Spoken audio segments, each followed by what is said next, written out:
সবাই তো বলছে তেলের কোনো ঘাটতি নেই, কিন্তু কোথাও তো তেল পাওয়া যাচ্ছে না, কোথাও তেল পাচ্ছি না। জিজ্ঞেস করলাম, সে বললো ভাই এইখানে তো দূরের কথা, সারা কোটালি পাড়ায়ও আপনি তেল পাবেন।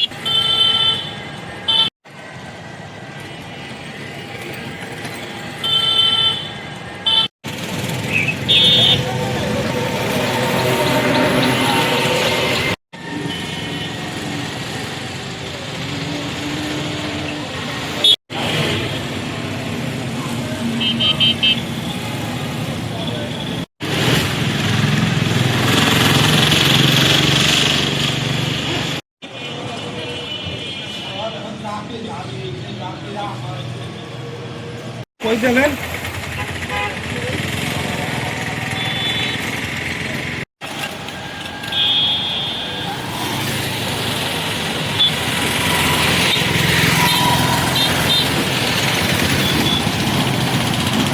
কান্দি থেকে কান্দি আসছি, থেকে। উদিকপুর।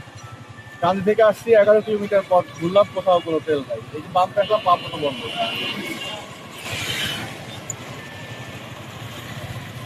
এখন তেল তো না, এখন কি করবেন? এখন এই যে তেল ছাড়া তো গাড়ি বন্ধ হয়ে যাচ্ছে, কিন্তু সবাই তো বলছে তেলের কোনো ঘাটতি নেই, কিন্তু কোথাও তো তেল পাওয়া যাচ্ছে না, কোথাও তেল পাচ্ছি না।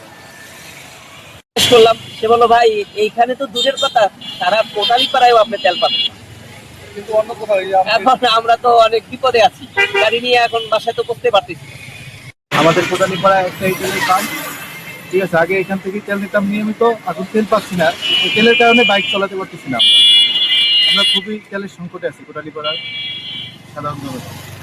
তেল আমাদের ঈদের আগের দিন আসছিল, আর এই যে 2 দিনে বিক্রি করার পরে তো তেল সব শেষ হয়ে গেছে। আবার হয়তো আজকে বিকেলে আসবে, আসলে পরে মিটার চালু হবে, আপাতত বন্ধ।